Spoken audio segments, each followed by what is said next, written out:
Avez-vous déjà ressenti cette douleur lancinante, cette impression que votre monde s'écroule? Ce vide immense laissé par une rupture, par la fin d'une relation? Vous n'êtes pas seul.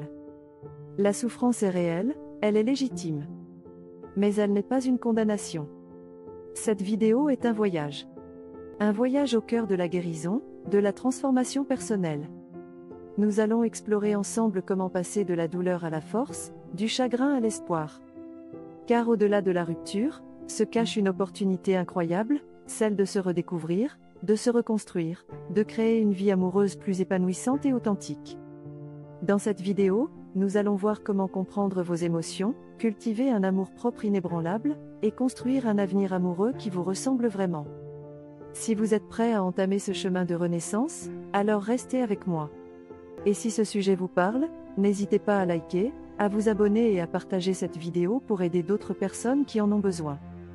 Et pour aller plus loin, je vous invite à découvrir mon e-book gratuit Guérir par la séparation disponible sur mon site jessmotivation.com, un guide pratique pour vous accompagner à chaque étape de votre parcours.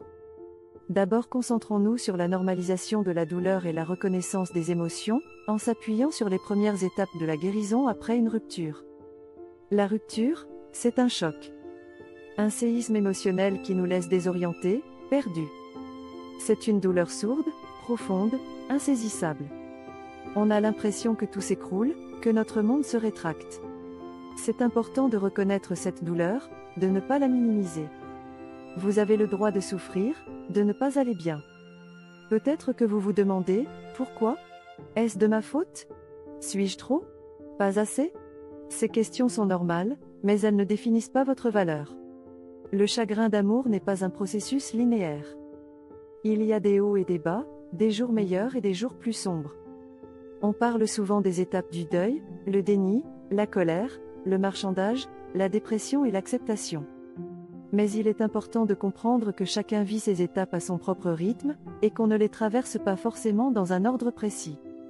Vous pouvez ressentir de la colère un jour, puis replonger dans la tristesse le lendemain. C'est normal. Ce que vous vivez aujourd'hui résonne souvent avec des douleurs plus anciennes, des séparations qu'on a connues dès l'enfance. La première séparation, c'est la naissance elle-même. Puis il y a eu le sevrage, le premier jour d'école. Chaque rupture réveille en nous l'enfant blessé, l'impression d'abandon, le manque d'amour. Il est essentiel de comprendre ces liens pour pouvoir guérir en profondeur. Un sage disait, la guérison n'est pas linéaire. C'est un mouvement d'avant, d'arrière, de bas et de haut. Mais si tu continues de revenir à toi, tu avances, même en tombant. Maintenant, concentrons-nous sur l'importance de l'amour-propre dans le processus de guérison et de reconstruction. Au cœur de la tempête émotionnelle, il y a une lumière qui peut vous guider, l'amour-propre. L'amour-propre n'est pas un luxe, ce n'est pas de l'égoïsme. C'est une nécessité vitale, surtout après une rupture. C'est cette force intérieure qui vous permet de vous relever, de vous reconstruire, de vous choisir à nouveau. C'est apprendre à se parler avec douceur, à se traiter avec la même tendresse qu'on offrirait à un ami cher. C'est reconnaître sa valeur, non pas en fonction du regard de l'autre, mais en tant qu'être humain unique et précieux.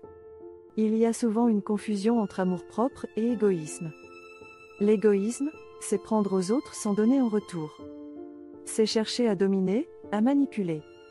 L'amour-propre, c'est tout le contraire. C'est se donner la priorité, non pas pour exploiter les autres, mais pour se préserver, pour se ressourcer. C'est mettre des limites saines, dire non quand c'est nécessaire, s'éloigner des relations toxiques. C'est comprendre que prendre soin de soi n'est pas un acte de vanité, mais un acte de survie. Cultiver l'amour-propre, c'est investir dans votre bien-être. C'est semer les graines d'un avenir plus heureux. Cela se traduit par une estime de soi renforcée.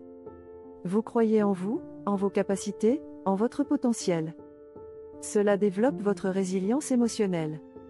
Vous êtes mieux équipé pour faire face aux défis, aux déceptions. Et cela vous permet d'attirer des relations plus saines, plus équilibrées, où vous êtes respecté et aimé pour qui vous êtes vraiment. Parce que vous ne pouvez pas recevoir l'amour que vous ne vous donnez pas vous-même.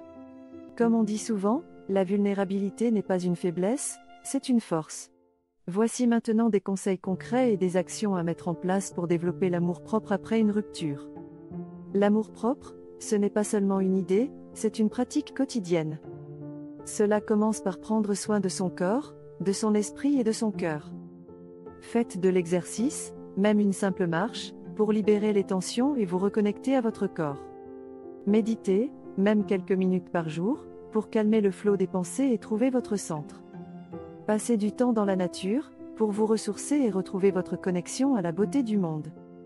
Cultivez vos passions, vos hobbies, ces activités qui vous font vibrer et vous rappellent qui vous êtes.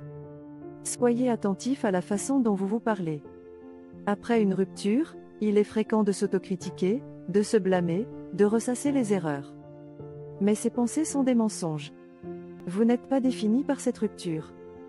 Remplacez ces pensées négatives par des affirmations positives. Dites-vous, je suis capable. Je suis fort. Je suis digne d'amour. Pratiquez l'autocompassion. Traitez-vous avec la même douceur et la même compréhension que vous offririez à un ami qui souffre. La guérison n'est pas un chemin solitaire. Entourez-vous de personnes qui vous aiment et vous soutiennent. Passez du temps avec votre famille, vos amis, ces personnes qui vous rappellent votre valeur. N'hésitez pas à chercher de l'aide professionnelle. Un thérapeute peut vous offrir un espace sûr pour explorer vos émotions et développer des outils pour aller de l'avant. Rejoignez des groupes de soutien, des communautés de personnes qui ont vécu des expériences similaires. Vous n'êtes pas seul. Et surtout, soyez patient avec vous-même. La guérison prend du temps. Il y aura des hauts et des bas. Mais chaque pas, même petit, est une victoire. N'oubliez pas, vous êtes digne d'amour, simplement parce que vous existez. Enfin, concentrons-nous sur l'espoir, la reconstruction et l'ouverture à de nouvelles possibilités après le chagrin d'amour. Il est important de se rappeler que vous n'êtes pas seul dans ce voyage. D'innombrables personnes ont traversé des chagrins d'amour et en sont ressorties plus fortes, plus sages.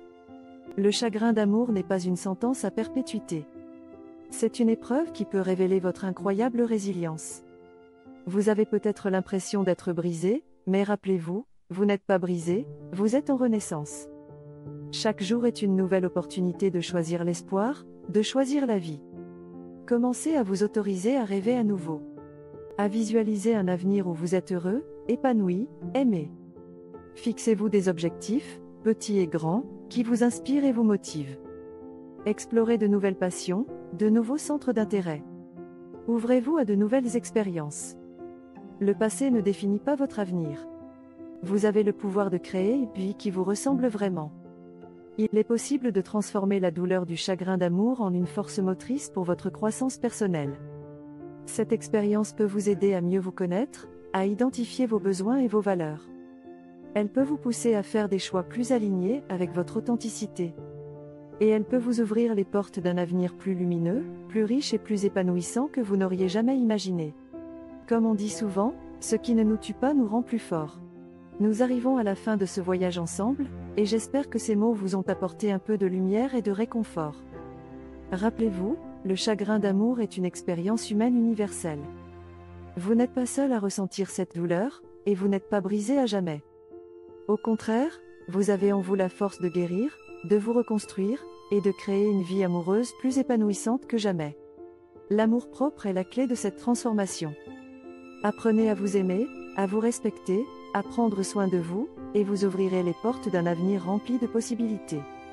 Si vous souhaitez approfondir ces thèmes et bénéficier d'un accompagnement plus complet, je vous invite à découvrir mes e-books. Dans Guérir par la séparation, vous trouverez un guide doux et lucide pour traverser le choc d'une rupture.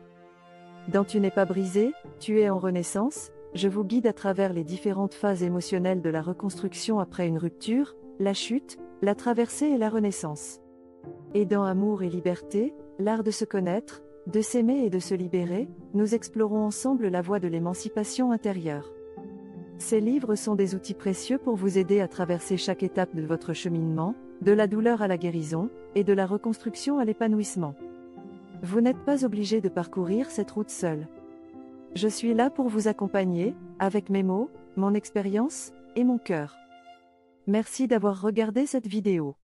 N'hésitez pas à la liker, à la partager, et à vous abonner pour ne pas manquer mes prochaines publications.